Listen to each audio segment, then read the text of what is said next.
Keep yourself in the loop of everything football on the Golden State Media Concepts Football Podcast. The latest news on and off the field, be it college football, Big Ten, SEC, Big 12, Pac-12, ACC to the NFL. We've got you covered. Listen to the Golden State Media Concepts Football Podcast.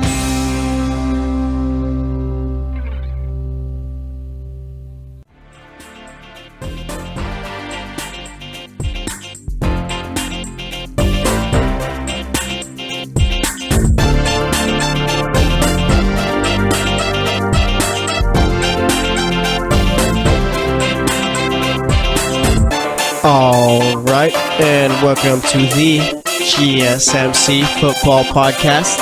This episode is brought to you by the GSMC Podcast Network, and as always, I am your host, Jesse Tapia. All right, it is now day 33 without football. All right, we've made it strong.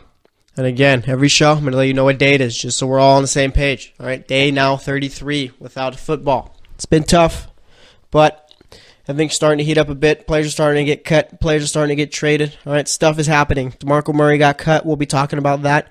We're talking about what the Seahawks are doing right now. I mean, they're trying to get rid of everyone, it seems, on that defense. We'll spend a segment talking about them. Probably going to end up being this first segment. We'll spend the second segment talking about DeMarco Murray. Maybe even spend the third segment talking about what the 49ers are currently doing right now, too. More good than anything. So we'll be doing that.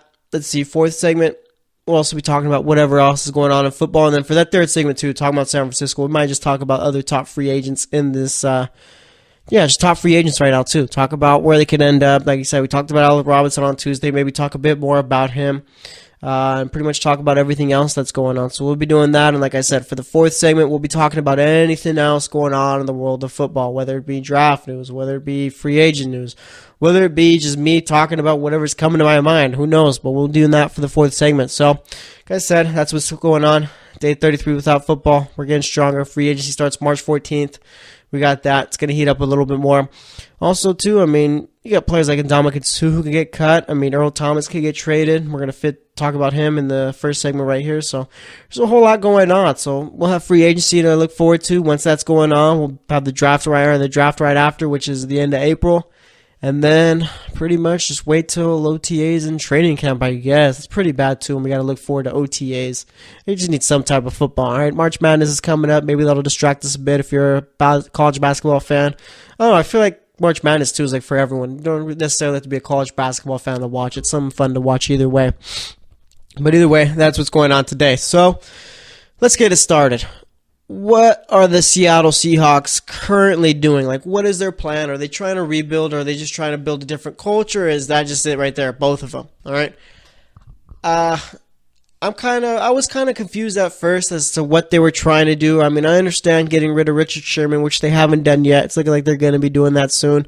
All right. Richard Sherman's 30 years old, coming off of a torn Achilles injury, and he plays cornerback. That's a bit tough there, all right? Usually you need some youth and you need guys who can cut and play well, and Richard Sherman could play well. Not so much doesn't have youth on him anymore, and I mean that whole cutting thing, it's going to be tough, all right? When you blow out your Achilles at that age, it's tough to come back from, so it's going to be interesting to see, but I do get why the Seahawks are cutting him. I'm kind of curious as to see why they're thinking of cutting Jeremy Lane, or why they are going to be cutting him. All right, they traded Michael Bennett to the Eagles the other day. We talked about that. Earl Thomas, he's up for trade too. All right, this is pretty much, there's a whole lot going on with that team right there. They're not bringing back Jimmy Graham. All right, there's just so much they're trying to do right now, and it's just kind of interesting to see because, I mean, they were last year, this team was looking good, all right? If they would have made the playoffs, they would have been a Super Bowl favorite, or at least a favorite to get out the NFC, all right? Obviously, now Philly made it out and won the Super Bowl and all that, so it's all hindsight and stuff like that. But nonetheless, I mean, Seattle would have been a major team in the playoffs, so it would have been interesting to see how they would have done. But now that the offseason is here, they're trying to cut everyone and trying to pretty much start over, it's looking like, all right? You do got your coach and you do got your quarterback. And those are probably the two biggest things as far as the rebuild goes. But, I mean, I don't know. I just want to know what the plan is, okay? What's the plan? Is it just we're trying to change up the culture and we're going to try and build up through the draft? Or it's pretty much like we're trying to shed cap space and all that? I mean, as far as shedding cap space too, I mean, usually to shed cap space, usually cut a player or two. We don't cut the entire defense or trade the entire defense is what it's looking like. And two, I'm not really sure why they're not trading Richard Sherman. All right. I mean, to me, not trading Richard Sherman is either you're saying, you know what, you did a lot for this team, we're going to cut you, let you choose where you want to go, or it's just a matter of Richard Sherman doesn't really have much of a market out there as far as value goes in order to trade him. All right, there's not too many teams probably looking for a 30-year-old cornerback who's coming off of a torn Achilles injury. Also, I mean, there's a little, I guess, consensus going around saying that maybe Richard Sherman isn't as good as he truly is when he doesn't have two great safeties behind him. All right, where you could say Richard Sherman has been a possible product of the people around him. And I know I kind of don't like that whole saying because of the fact that, yeah, if you have good players around you, it's always going to make you look better than usual. But Richard Sherman, I think, still is a pretty decent cornerback, but I'm just curious as to see where he ends up. Like, does he end up in a New England where I think he probably will end up? If I had to make a pick, it'd be New England, or does he end up somewhere else? And I'm not really sure who needs cornerbacks at this moment in time, all right? I mean, I don't know, especially 30-year-old quarterbacks coming off of their Achilles injury. And then you got the whole Michael Bennett situation. Like, I don't understand why you're trading him for a 5th-round pick and a receiver who you're probably going to cut by the end of training camp, if we're being honest here. I'm not trying to be too brutal, but it's the truth. So you got that going on, and then, I don't know, like the whole Earl Thomas thing. Like, why are you trying to trade Earl Thomas? I don't get that either. All right, they're literally trying to blow up the entire defense. What's the plan here? You were a game away from making the playoffs last year. All right? If anything, you've gotten worse as the offseason has progressed. The 49ers have gotten better. The Rams have gotten better. Cardinals are just a quarterback away from being a decent team. I mean, what's the plan here, Seattle? All right? At one point, Seattle used to be a feared little place to play at. All right? At one point, Seattle had the best defense in the league, and they knew it. But now they're out here getting blown out by the Rams at home. All right? And now they're getting rid of everyone, so it's pretty much what's going on. And I think it probably more so has to do with a culture thing than it does more so than a rebuilding thing, all right? Michael Bennett has always been outspoken. Richard Sherman isn't afraid to speak his mind, all right? Earl Thomas, I mean, you had him talking to Jason Garrett saying, hey, come get me if you can or whatever. I want to come play for you guys and all that. I mean, Jeremy Lane, I don't know why they're cutting Jeremy Lane. It's got to be a football decision or maybe it's just a cap space decision as far as Jeremy Lane goes. All right, but yeah, you're going to be cutting your top 2 corners, looking to trade your safety at the right offer, and you already traded your best defensive end, arguably. What's the plan? And that's one thing too I've noticed with the NFL. All right, pretty much all around the league, they don't want you speaking your mind. They want you to be quiet and just play football. All right. Like the one Fox News lady that said LeBron just shut him a dribble. That's pretty much what the NFL is, all right? They just want you to be quiet and just play football. They don't want you to speak your mind or anything like that. And I think that's partly the media's fault, all right? Because the media, and I'm talking specifically NFL news media, I mean, you speak out, I don't think they're going to run with it and pretty much make it a decent story. Like in the NBA, you got guys like Greg Popovich talking about the problems going on in the country right now, in the world, or whatever you may think. You got Steve Kerr speaking out. And even then, so it doesn't even have to be about problems going on. You got players in the NBA talking about other players talking about, oh, they're dirty or stuff like that.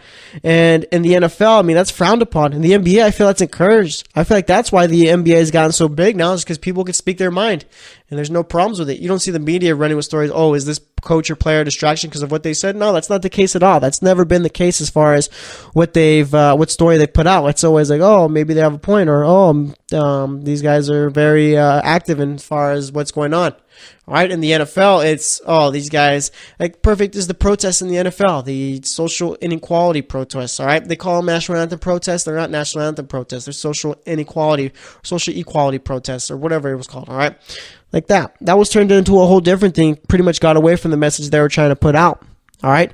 And that was a problem. Now you got the owners coming out saying my players will stand for the anthem, all that, just because you don't want to create a distraction or a story. And like I said, that's the media's fault. It is. All right. That's why the players are so frowned upon as far as speaking their minds out, because it turns into a distraction.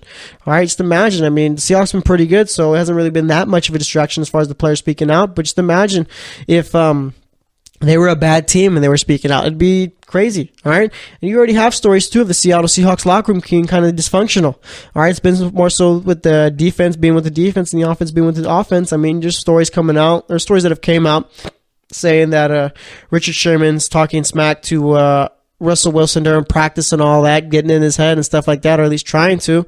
And pretty much that's just been one of the biggest problems, and I think that's one of the biggest reasons why the Seattle Seahawks are starting to make this turnover on this defense, because that's where all the talking comes from. It comes from the defense.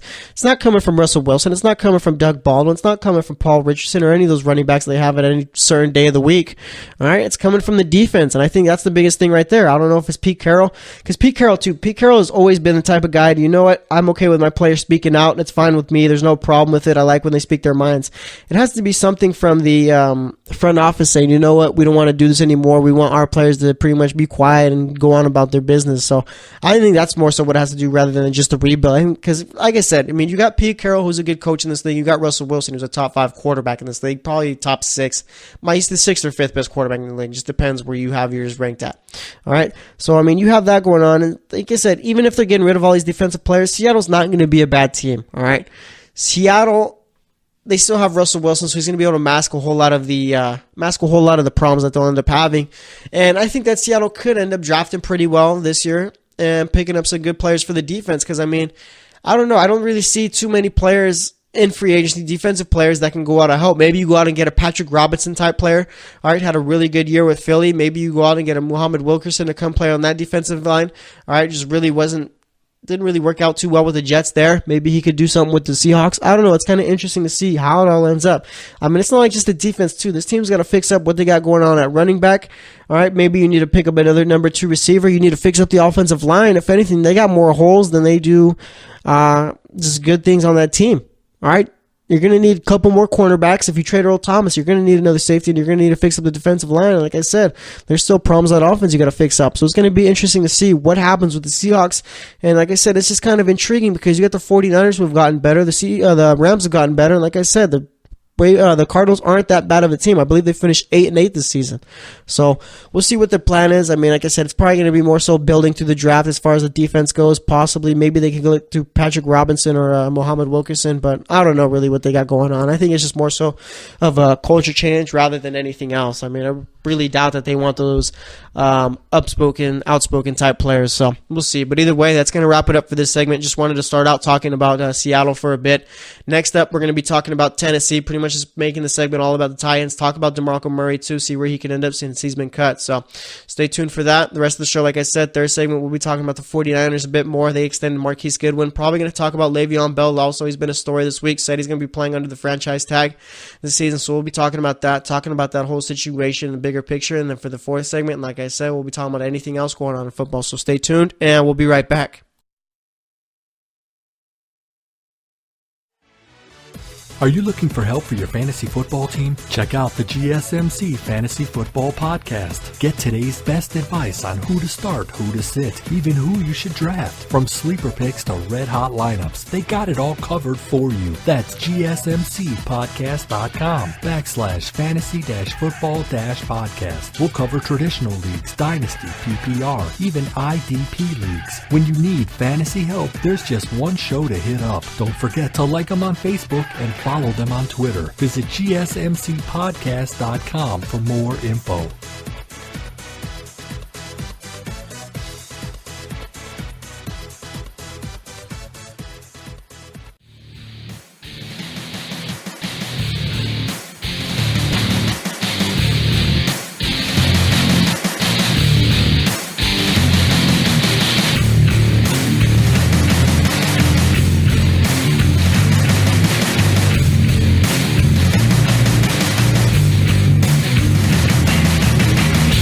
All right, and welcome back to the GSMC Football Podcast.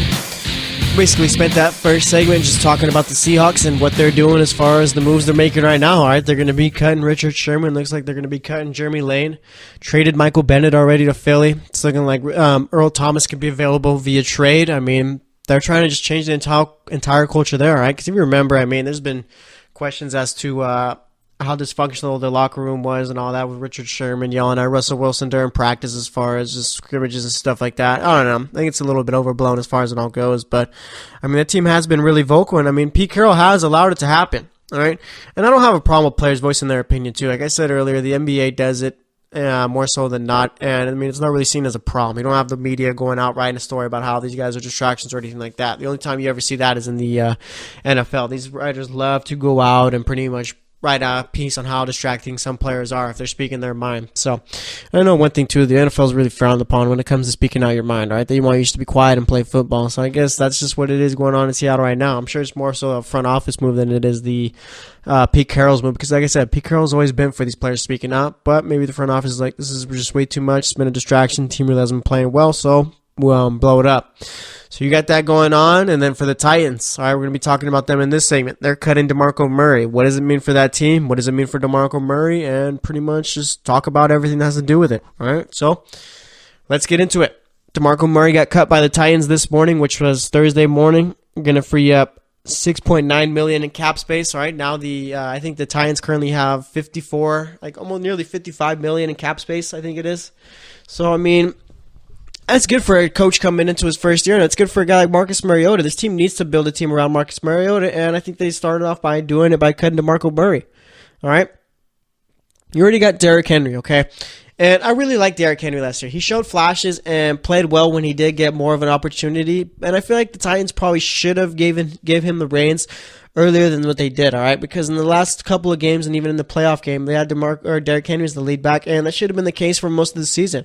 DeMarco Murray was a good running back, okay? He probably still can be, but, I mean, I don't know. It's just ever since he left Dallas, that was it, all right? And with Dallas, I mean, they had Darren McFadden as a 1,000-yard rusher, so maybe it's just DeMarco Murray was a product of that offensive line, but, I mean, the guy, I don't know. It's just maybe he's just reached his peak already, okay?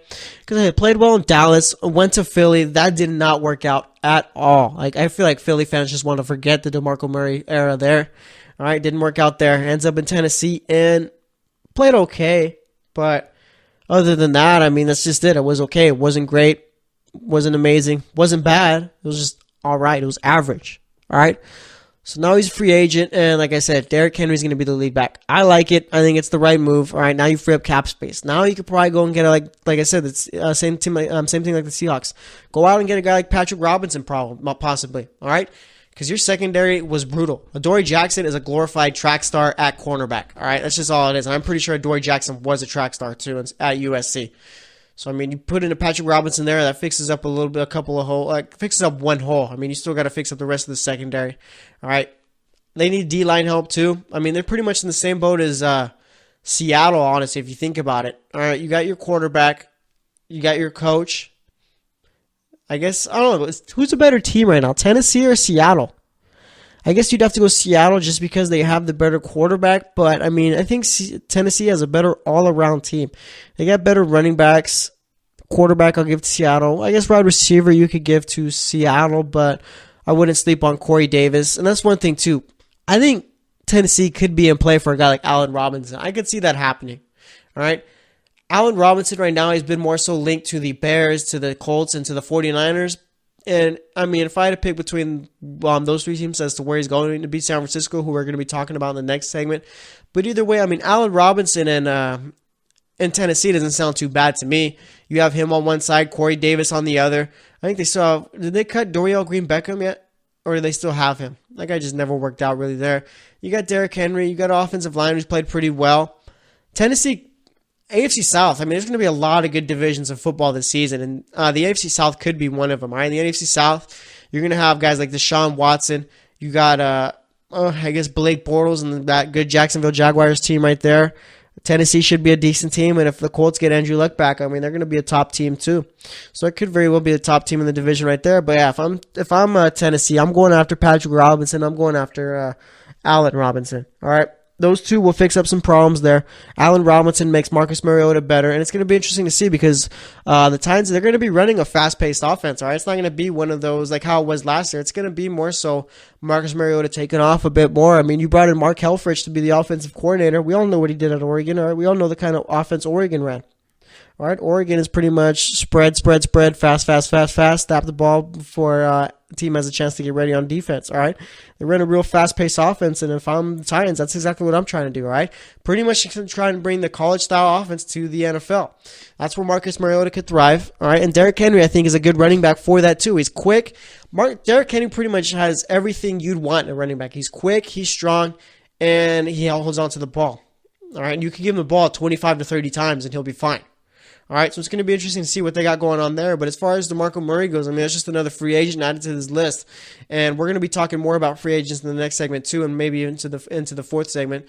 But DeMarco Murray, where does he end up? All right, he could end up with a team like Miami. Miami right now, they do have Kenyon Drake, but drew a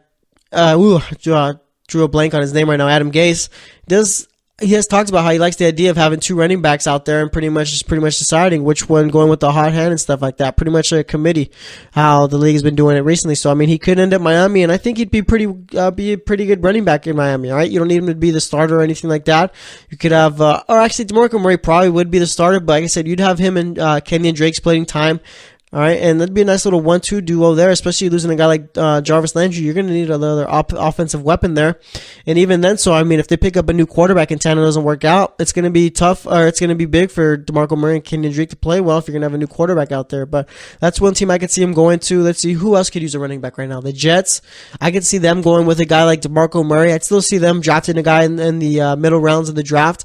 But a guy like DeMarco Murray, that fixes a problem there. I mean, if you have a rookie quarterback out there, boom, you got DeMarco Murray. You can lean on the entire time. DeMarco Murray could run the ball most of the time, and then when you need the quarterback to throw the ball, boom, he can throw the ball, whether it be third downs or long yardage second downs type of things right there. Because, I mean, bringing in a rookie quarterback, I feel like the best thing you could do to help that quarterback is to have a solid running game.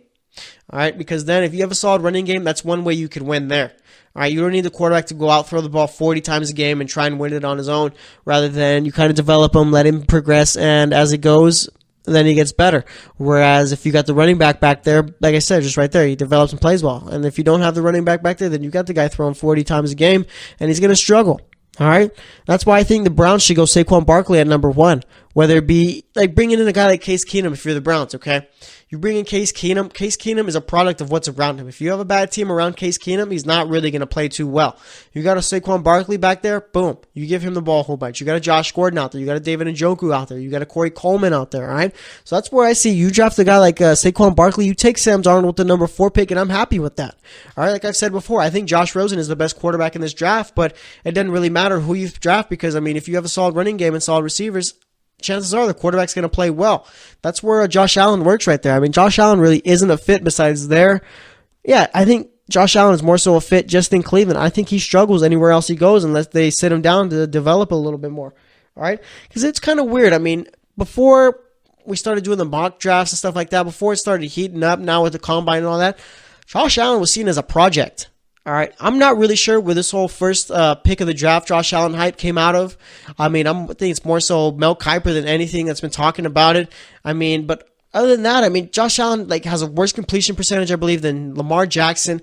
Didn't really do too much with Wyoming this year. Yeah, I didn't have the best talent around him, but nonetheless, I mean, if you're a guy who's seen as a number 1 pick, you should be making players around you better in college, right? Unless I'm just being unreasonable here. But yeah, as far as Josh Allen goes, I mean, I think his only fit is in Cleveland, all right?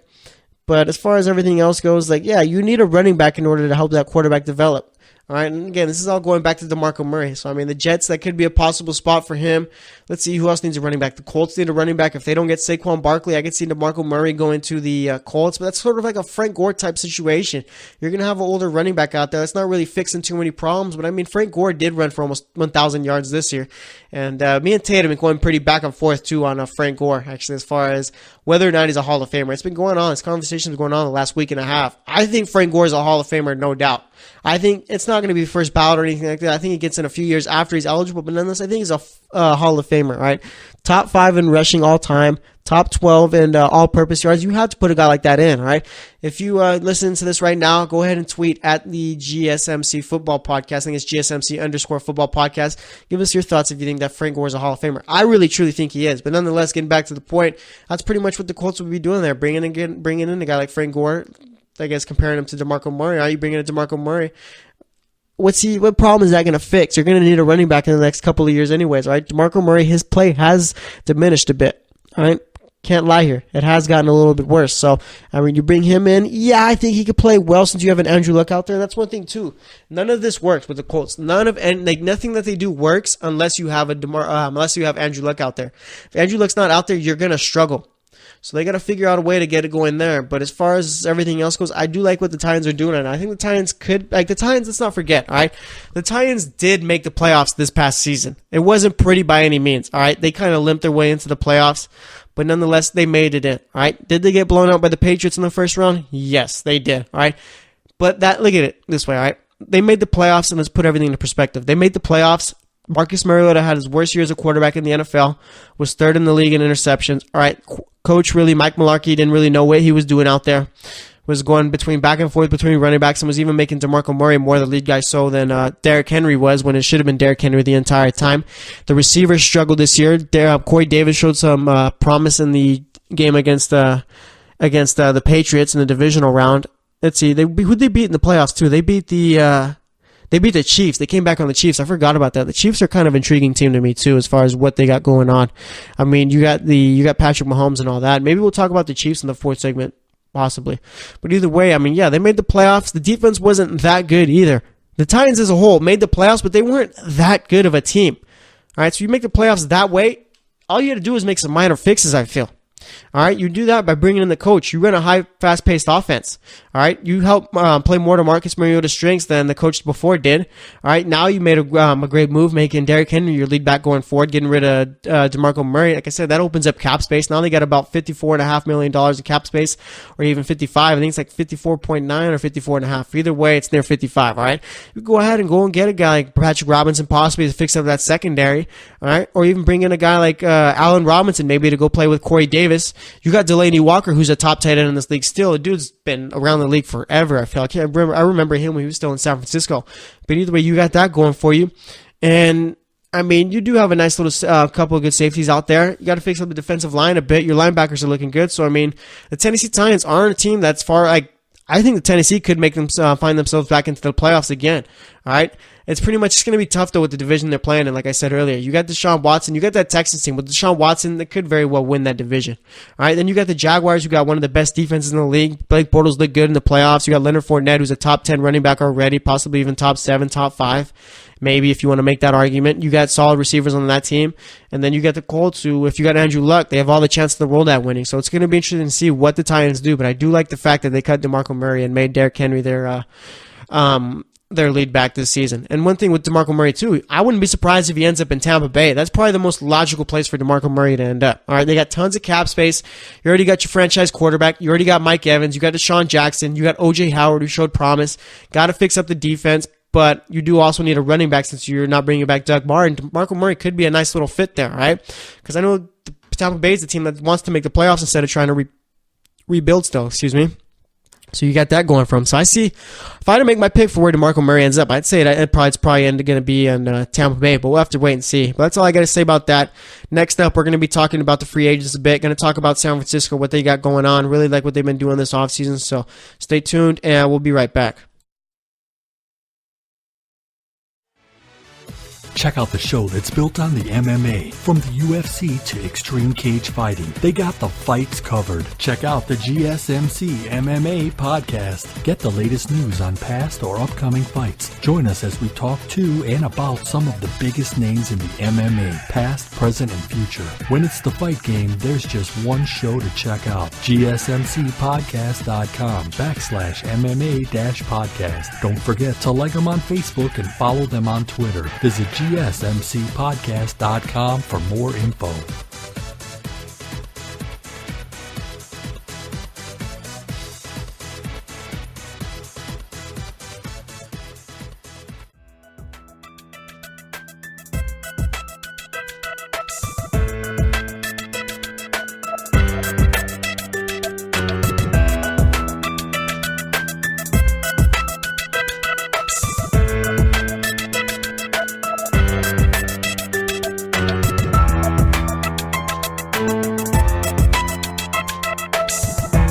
All right, and welcome back to the GSMC Football Podcast. So far today, we've talked about the Seahawks, we've talked about the Titans. This segment, we're going to talk about the 49ers a bit, Probably much going to talk about talk about some free agents too.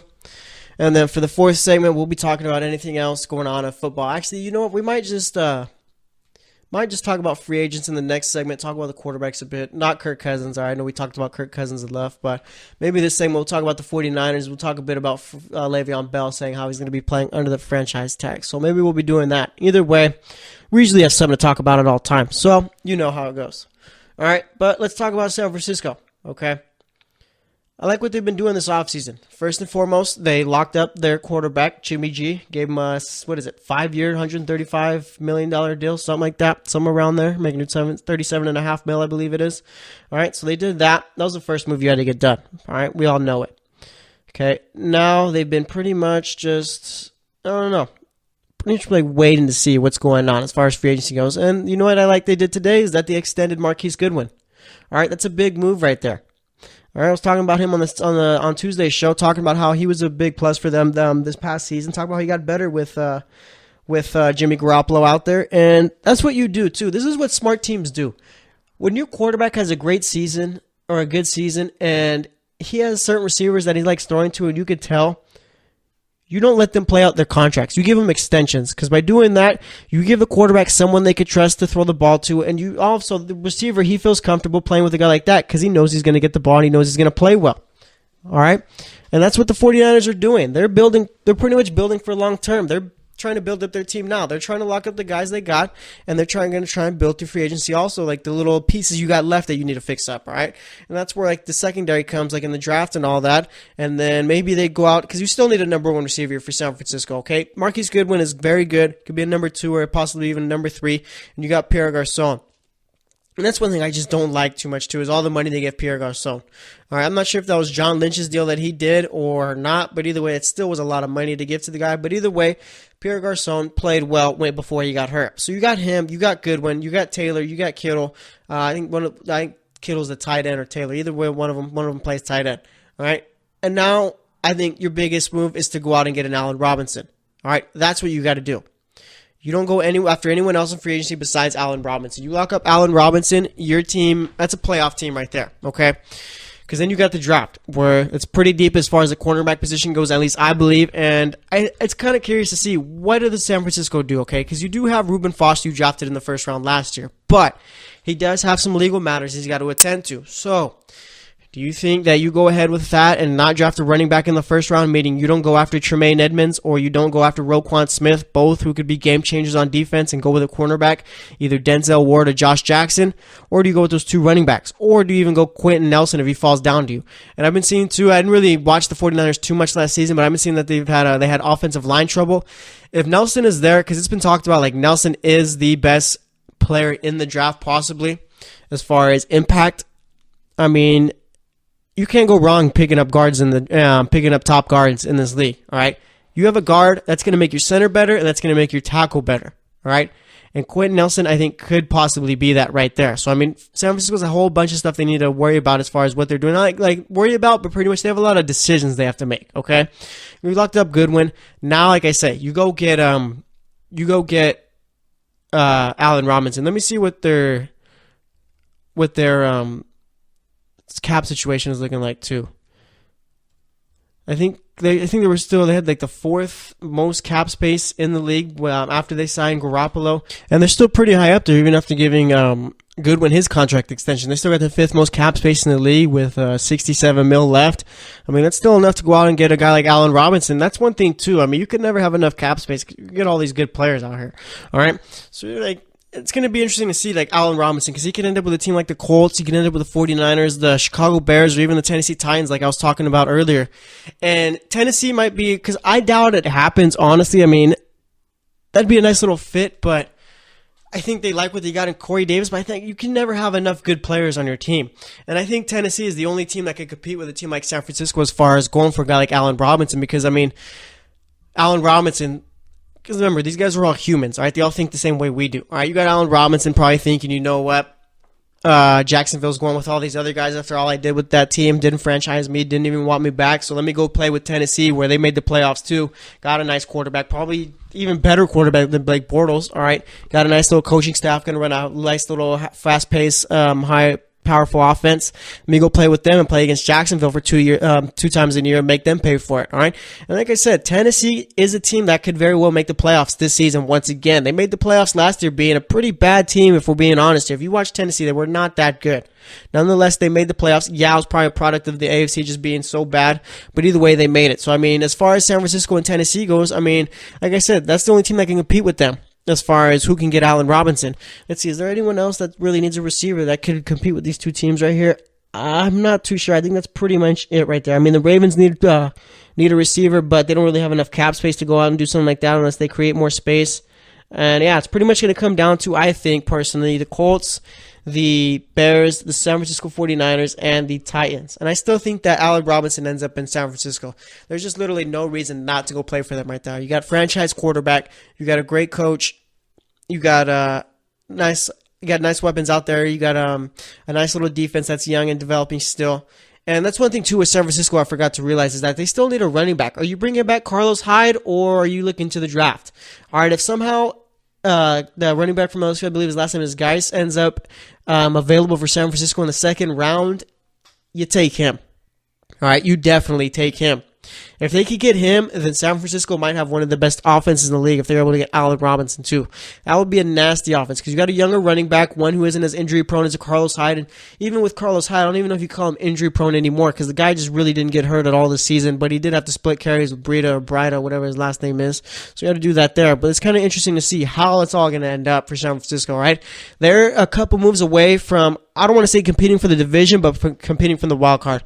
All right, the gap between San Francisco and LA is still pretty big. Let's not get it twisted, okay? LA is still the team to beat in that division. All right, the Rams are a Super Bowl contending team this year. All right, that's how good the Rams are right there. You got Jared Goff coming into his third year. Second year looked great. Todd Gurley, top 3 running back in this league after this past season. You got Robert Woods, who played well. They're going to need another receiver too. And that's one thing too. Maybe the Rams have been creating a lot of cap space too. All right, they not bringing back Watkins. They traded Quinn. They traded Ogletree. Maybe they're creating cap space to go out and get a guy like Robinson. All right, you get a guy, and that's one team too. If I'm the Rams, and that's what they're doing, again, this is all just hypotheticals, just scenarios and certain stuff like that. If the Rams are really trying to create cap space and maybe trying to get a guy like Allen Robinson, they can get him easier than San Francisco can. Because you know what? You're playing in LA. You're rich. All right, being rich in LA, I'm sure it's got to be really fun. You're already a team that's going to be contending for a Super Bowl with or without him. You got an even better defense than San Francisco's. Quarterback's about the same right now, believe it or not. I'll take Goff right now over Jimmy Garoppolo. Garoppolo might end up being the better quarterback, but Goff's got more games under his belt. You got the better running back there. You got a number 2 and number 3 receiver already. All right, offensive line's playing well. I guess Allen Robinson could just be the last piece to that team. All right, and like I said, make no mistakes. LA is by far the better team than San Francisco right now. Okay, it is what it is. They're going to be competing. Maybe they'll split the season series this year 1-1. Either way, but as of right now, LA is definitely the team that's going to be winning that division, right? Because like I said, LA is probably the second best team in that conference in the NFC right now. Philly being number 1, and then they'd be competing with New Orleans as to who's right there. And even with the Minnesota Vikings with Kirk Cousins, I'd still take the Rams over them, right? The Rams are a team that, yeah, they got bounced in the wild card round against the Falcons, but nonetheless, I mean, that's just because of the fact that that was their first time in the playoffs, I think. They weren't ready for the moment, didn't even know what it was like. So, I mean, you got them coming back for more next year. You got Sean McVay, young coach who's fired up. All right, did well with this team, made him the best offense in the league, has one of the best defense in the league. Oh, yeah, I forgot. They got Marcus Peters, too. All right, that team is going to be disgusting this year. They're going to be very good. I think they got one more year in that LA stadium before they move into their new LA stadium, I think. And, I mean, that's going to be cool, too, seeing them play in the new stadium, along with the Chargers, too. It's kind of weird the Chargers play in LA now, man. I don't know if they ever should have left San Diego. One team I'm still not over leaving is the Raiders. Still can't believe they're going to Vegas. That's the ultimate sellout move right there as far as business goes. But, I mean, it is what it is. But as far as San Francisco goes, as of right now, they are the second best team in that division. All right, Seattle's making a whole lot of moves, and until Seattle starts pretty much capitalizing on those moves that they're making as far as pretty much bringing in new players to replace the ones they're getting rid of, they're the third best team in that division. All right, yeah, you got Russell Wilson, but after that, what else do you have? You're cutting Richard Sherman, you're cutting Lane, you already traded Bennett. It's already known that you're open to trading Earl Thomas. What do you have after that? San Francisco got a quarterback. They got pretty good defense. All right, yeah, they got other holes they got to fix, but I mean that could all be done in the draft.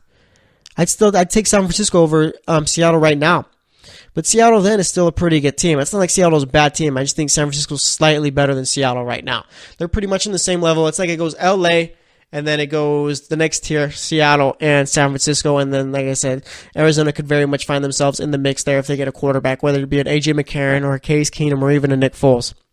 Nick Foles ends up in Arizona. That's going to be a nice team there. Nick Foles needs to end up with a team that has pretty much receivers, running backs, and a defense there already. All right, Nick Foles isn't going to make anyone around him better. Nick Foles is capable of making big throws, but like I said, he's just not going to make you better, and that's where he fits in with Arizona. So it's going to be interesting to see there. All right. But that's all I got to say about that. Let's talk about Le'Veon Bell a little bit, all right? He got signed the franchise tag, and he said on Instagram Live, I think it was yesterday, which was Wednesday, he's going to play this season under the tag, all right? Unless they work out a deal. But he's not doing all the extra stuff, meaning he's not showing up to OTAs, and he's not showing up to training camp, and I don't blame him. I wouldn't either. If the team's not going to give me a long-term deal, and I know that they have been trying to work it out, and we'll talk more about that right now. But if they're not going to give him a long-term deal, then why even show up for that? Obviously, he didn't show up last year, and he was already the best running back this season, probably one of the best seasons of his career. All right, why even show up? Why even risk it? All right? So, I mean, I get why Le'Veon Bell's not showing up to it. And honestly, if they don't work out a deal this season, I think this is Le'Veon Bell's last year in Pittsburgh, right? Says he wants to stay there, says he likes being in Pittsburgh, but if they're not going to give him the 14.5 that he wants, then I don't see him coming back. It doesn't seem like Le'Veon Bell is the type to go out and compromise for it. He wants what he wants, and if you don't give it to him, then someone else will, right? That's where a team like San Francisco San Francisco or even a team like Tampa Bay or Cleveland would have gave him that kind of money. I guess that's probably why Pittsburgh franchised him, because, you can't let him test out the market, all right? Because usually when you don't franchise a player, it's usually like, yeah, go and see what you're worth, and you'll see that you're worth what we told you're worth. But it's turning out with Le'Veon Bell, I mean, he's worth pretty much what he says he's worth. I would give him the 14.5, and like I said, I'm sure San Francisco, Tampa Bay, or Cleveland would too. Le'Veon Bell right now, his goal is to pretty much get paid, but also to reset the running back market. Right now, the highest paid running back is Devontae Freeman, making nearly, I think he's making like $8.5 million this year. All right, if Le'Veon Bell gets paid 14.5, that's going to change up everything. You're going to have guys like Todd Gurley, Ezekiel Elliott, Leonard Fournette, when they're up for contracts, going to be getting that kind of money, if not more. So he's trying to do something else that benefits the players around him, is pretty much his peers at running back. So I like what he's trying to do there. So, I mean, I think it's honestly in Pittsburgh's best interest to go out and give him that money. All right. I've seen some Steeler fans on Twitter talking about how the team is what made him play that well. No. Do not get it mixed up. All right. Le'Veon Bell played well because Le'Veon Bell is probably one of the most talented players in the NFL. All right. Ben Roethlisberger did not make Le'Veon Bell play well. That offensive line didn't make Le'Veon Bell play well. Neither did Antonio Brown. All right. Le'Veon Bell made Le'Veon Bell play well. All right. So that's all I got to say about that. Next up, we're going to be talking about anything else going on in football. So stay tuned and we'll be right back. Check out the show built around the women of MMA. From the UFC to the extreme cage fighting, we got the fights covered. Listen. It's the Golden State Media Concepts Women's MMA Podcast. The latest news of upcoming fights, discussions of previous matches. Join us as we talk to and about the biggest names in women's mixed martial arts, past, present, and future. When it's the women's fight game, you know where to listen to. The Golden State Media Concepts Women's MMA Podcast.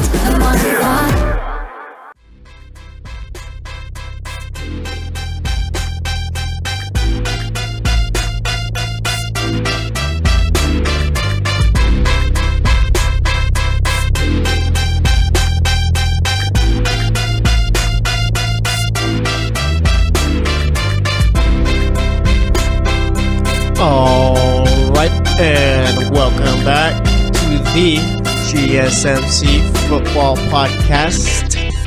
So far today, we've talked about the Seahawks, Titans, 49ers, mentioned Le'Veon Bell a little bit. This is the first podcast in a while. I don't think we've mentioned Kirk Cousins. Finally, he's not in the news. I mean, next week he will be once he signs with his new team. Be ready for that segment where wherever he signs, what does it mean for Kirk Cousins and the team that he's signing for? How much better are they going to get? That's going to be a segment. I'm just letting you know. Wow, all right? Kirk Cousins, look at that. I'm talking about how I'm not even talking about Kirk Cousins. Yeah, here I am talking about him. Either way, it's nice to get away from it a bit. All right, not a big story right now, but he will be next week, like I said. All right, so here's what we're going to talk about for this segment. We got a lot of rookie quarterbacks in the draft this year, obviously. All right, a lot that can go in the first round. Possibility of 5. You got Baker Mayfield, Lamar Jackson, Josh Allen, Sam Darnold, Josh Rosen. All right. Those 5 quarterbacks all have a chance of going to the first round. 4 of them are going to. The only one that I'm really too iffy about in going the first round is Lamar Jackson, and I think he's a first round talent. Dude's a beast at quarterback. But that's not really what I'm here to talk about. What I'm here to talk about is, are any of these quarterbacks ready to go out and start week 1 and be good? Or even show that they have pretty much just show that they can be a good quarterback? I'm not too sure. All right. Josh Allen, pretty much all you want in a quarterback, but he did play at Wyoming, okay? He was playing the San Jose States of the world, the Fresno States, the Utah States, the Hawaiis, teams like that, all right? He wasn't playing the UCLAs, the USCs, any of the SEC defenses or anything like that, all right? He was not playing against that kind of talent. So, imagine you're going from the Mountain West to the NFL. Imagine going from that 1 year to starting week 1 for another team, for a different team in the NFL. Imagine the difference of speed. Imagine just everything. Imagine going from that point to this point. All right? I don't think that sounds too fun. I think that sounds like a guy needs to develop a bit more. All right? And that's the thing with the majority of these quarterbacks. They need to develop. Josh Allen, all the tools. Dude has a monster arm. Dude is tall. Dude can pretty much do anything else he wants, but he's not ready to start week 1. All right, and I think that this is the perfect year to bring in quarterbacks to develop, because we got a bunch of quarterbacks in free agency that can come in and play possibly for a year or even half a season if that's what you want. All right, you got the Case Keenums of the world, the Teddy Bridgewaters, the Sam Bradfords. Look at that. Minnesota's so nice. They give us 3 quarterbacks that can go to different teams that can help your quarterback develop until he's ready to go out there. All right, let's see, what other quarterbacks? You got the A.J. McCarrons. Okay, you got a bunch of different quarterbacks. And that's interesting, too. I think Case Keenum, he's going to end up in Denver. But does Denver draft a quarterback still? Or do they just stick with Case Keenum as their starter if he goes there? I don't know. I say you still draft a quarterback. All right? But either way, getting back to it, yeah, Josh Allen, he needs to develop. Sam Darnold definitely needs to develop some more. Sam Darnold probably has the most potential, I think, of becoming the best quarterback out of all these players, okay? I think Sam Darnold has all the tools. It's just a matter of now he needs to hone it all in, all right? He's like a Jameis Winston type, okay? All the tools in the world, but he needs to develop some more, be a little bit smarter as far as turnovers go. That's my comparison for Sam Darnold there. It's Jameis Winston, okay? That's there. It's perfect. All right, Jameis Winston and Sam Darnold, the same quarterback, basically. Both have all the talent in the world, but just need to be a bit smarter as far as decision-making and just decision-making. That's it. Jameis Winston is still struggling with that. Sam Darnold, I think he develops for a couple of years, sits behind a quarterback maybe for a year or two. He's going to be ready to go. He could very well be one of the best quarterbacks in the league. He's got that kind of talent. All right, if there's one quarterback that I think is ready to start week 1 and play pretty well, it's Josh Rosen, all right? That UCLA game against Texas A&M where he brought him back, that's one game that sticks in my mind, all right? And it's not just like that one game is what I'm basing this all off of. If you've watched Josh Rosen, you know he can make those throws. All right, but Josh Rosen, that game against Texas A&M, the throws he made, composure he had, all right, the way he pretty much led that team back, that's NFL-ready stuff right there, all right? I think he's the one who's ready to start week 1. But again, I wouldn't be opposed to him developing for a couple years because I think he'd get even better that way. Baker Mayfield, dude's about 6 feet tall, all right? That's a guy who could develop for a couple of years. He's got all the tools. Like, all these quarterbacks have the tools to have what it takes to become good quarterbacks, okay? They all have good, solid talent. It's just a matter of when they're going to be out there and if they're going to be sat to develop. All right, Baker Mayfield, that's another quarterback too. I think for the most NFL-ready quarterbacks right now to start week 1, it's Baker Mayfield and it's Josh Rosen, okay? Those are the 2 quarterbacks right there. Baker Mayfield, he's just a winner. He's like Deshaun Watson, okay? People were kind of iffy on Deshaun Watson for I don't know why. But nonetheless, I mean, people were kind of iffy on him, saying maybe he needs to develop and stuff like that. Deshaun Watson comes out there week 2, boom. That's all she wrote. Starting quarterback for the Texans. Yeah, he blew out his knee, but he'll be the starter once he's back. I think that's Baker Mayfield, all right? People are doubting him a bit, but the dude's a winner. He knows how to make the throws. He knows how to pretty much play. He's well composed, all right? I guess there is some attitude problems that he's got, but I think it's just more so he believes he's just betting on himself, all right? Maybe he's a little bit too confident for some people's liking, but I think he's still a pretty good quarterback. I think he could be ready week 1, but nonetheless, if he tries to, some team drafts him and sends him behind a certain quarterback for a year or 2 or even for half a season, I think that works too. And then there's Lamar Jackson. That's the quarterback who I think has all the talent in the world, but does definitely need to sit for a couple of years. And you know what? If he ends up in New Orleans, dude is going to be a stud when Drew Brees retires, okay? Because look at it this way. All right, let's say the Saints draft him at number 27. You have Drew Brees for 2-3 years starting there. Once Drew Brees is done, you got Alvin Kamara, who's about to hit his prime. All right, you got Michael Thomas, who's about to hit his prime. And let's not forget, Michael Thomas already a top 5 receiver in this league, top 3, I think, personally, and he barely finished his second year in the league. All right, you got a solid offensive line. You got a young defense who's getting even better. All right, that's perfect for a team like Lamar Jackson to come into once he starts in a couple of years. All right, the Saints are the perfect fit for Lamar Jackson. That guy is the next Michael Vick, but better, I think. All right, yes, I said it. I think he's going to be better than Michael Vick if he ends up with the right team and develops. All right, Michael Vick was a bad man. Let's not forget, but I think Lamar Jackson could be better. All right, so we'll have to see how it all ends up. But as far as these quarterbacks go, I don't think there's too many of them that are ready to start week 1. And like I said Mayfield and Rosen are ready to start week 1, but I think they'd probably be better off anyways sitting for for like a half season or even a full year. All right, I just do. But there is going to be a quarterback that does start from week 1, and there's going to be one quarterback that does play extremely well. There always is. There's always that one quarterback that does it. Whether it be Rosen, Mayfield, Allen, Darnold, or Jackson, it's remained to be seen.